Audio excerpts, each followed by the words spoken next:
K9 news में आपका बहुत बहुत स्वागत है। मैं हूं आपके साथ अबरारुल हक रहमानी। दर्शकों, क्या सचिन पायलट को अब एक बार फिर से राजस्थान में कोई बड़ा पद जो है ऑफर किया जा सकता है? क्योंकि जिस ढंग से हम लगातार देख रहे थे कि विधानसभा चुनाव से पहले लोग ये चर्चा कर रहे थे सचिन पायलट को कोई भी बड़ी जिम्मेदारी नहीं दी जाएगी, लेकिन अचानक से एकाएक एक बड़ा फैसला आता है, CWC का मेंबर बना दिया जाता है। अब ऐसे में जबकि राजस्थान कांग्रेस पर एक आफत आन पड़ी है और गोविंद सिंह डोटासरा से लेकर वैभव गहलोत तक के घर पर ईडी की छापेमारी हुई है। और दरअसल इन्हीं तमाम मामलों को देखते हुए ये कहा जा रहा है कि सचिन पायलट को जिम्मेदारी दी जा सकती है या उनके हाथों में कमान सौंपी जा सकती है, क्योंकि चुनाव का समय है और चुनाव के समय पर अगर ये स्थिति पैदा हुई है तो ये कांग्रेस पार्टी के लिए परेशान करने वाली बात है। ये कांग्रेस पार्टी के लिए कहीं ना कहीं हैरान करने वाली बात है। और इन्हीं तमाम मामलों को लेकर के सचिन पायलट ने जो एक बार बयान दिया था और जिस बयान के बाद राजनीतिक जो गर्माहट है वो पैदा हो गई थी, आइए उस बयान के पर आपको फिर से सुनवाते हैं और उसके बाद आगे की बात करते हैं।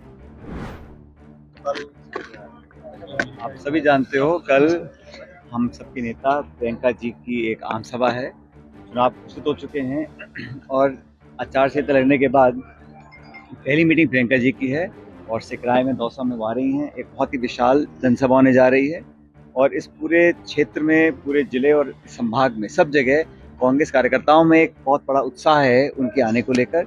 अभी अमृता जी हमारी सेक्रेटरी हैं AICC की, मुरारी जी, ममता जी, हम सब यहाँ पर लोगों से बात कर रहे हैं। कल की मीटिंग मैं समझता हूँ एक बहुत विशाल जनसभा होने जा रही है और जो संदेश प्रियंका जी का होगा उसको सुनने के लिए सभी कार्यकर्ता और आमजन यहाँ उतारू है। इस क्षेत्र में हमेशा ही बड़ी मीटिंग होती आई हैं। मुझे अच्छी तरह याद है, आज से करीब 2-2.5 दशक पहले सोनिया गांधी जी की हुई, राहुल गांधी जी यहाँ कई मरतबा आए हैं, प्रियंका जी यहाँ पे आ रही हैं। तो सब कार्यकर्ताओं में उत्साह है, सब मिलजुल कर इस सभा को बहुत कामयाब बनाएंगे। मुद्दा चुनावों का है अब और हम यहाँ पे लोगों को ये आग्रह करने जा रहे हैं कि इस पूरे क्षेत्र ने हमेशा से ही कांग्रेस पार्टी का साथ दिया है और ये कहना कोई अतिशयोक्ति नहीं होगी कि यहाँ पर एक कांग्रेस का गढ़ रहा है, तो इसको हम लोग और मजबूत कैसे कर पाएं, इसका निर्देश कल प्रियंका जी हमको देकर जाएंगी। सभी नेता, कार्यकर्ता, प्रत्याशी, टिकट लेने वाले, लड़ने वाले, सब लोग मिलकर इस कार्यक्रम को कामयाब बनाएंगे। लेकिन भारतीय जनता पार्टी की जो हाल में जो खबरें सामने आई हैं उसको देखकर मुझे ऐसा लगता है कि ना तो सदन के अंदर, ना सदन के बाहर, ना जयपुर, ना दिल्ली में बीजेपी को प्रभाव छोड़ पाई है। ERCP के मुद्दे को लेकर हम लोगों ने जो बातें अपनी 12 में कही थी उसका जवाब हमें मिला नहीं है। हमने कहा था कि जो योजना वसुंधरा जी की सरकार में उसकी कल्पना करी गई उसको धरातल पर हम उतार रहे हैं, लेकिन मोदी जी ने खुद अजमेर में आकर अपने मुंह से कहा था कि ERCP को राष्ट्रीय परियोजना घोषित करेंगे।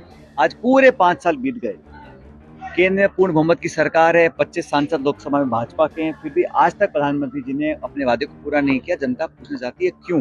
कल भी हम सवाल पूछेंगे। हम योजना को लाने के लिए खरबों रुपया खर्च कर रहे हैं, लेकिन केंद्र सरकार की जो बेरुखी है उसका जवाब जनता मांगेगी।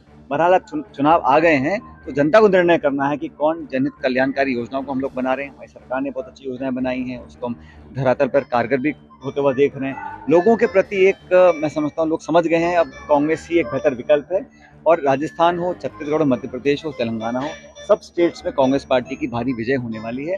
कल की जो रैली होगी प्रियंका जी की, मैं समझता हूँ ऐतिहासिक होगी और हमेशा से इस दौसा जिले ने कांग्रेस को मजबूती दी है और संख्या बल देख लो या जनता में उत्साह देख लो, ये जिला और ये इलाका कभी पीछे रहा नहीं है। 2018 के चुनाव में आपने बड़ी कैंपिंग की तो राजस्थान में कांग्रेस सरकार में इस बार फिर कांग्रेस की निगाह सचिन पायलट पर है।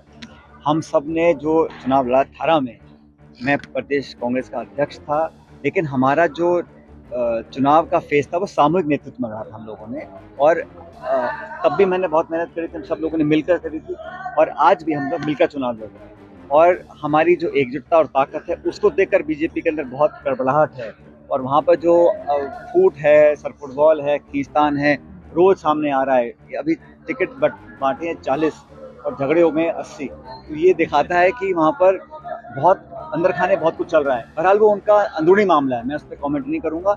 हमारी पार्टी के अंदर अभी पिछले 2-3 दिनों में लगातार चर्चाएं हुई।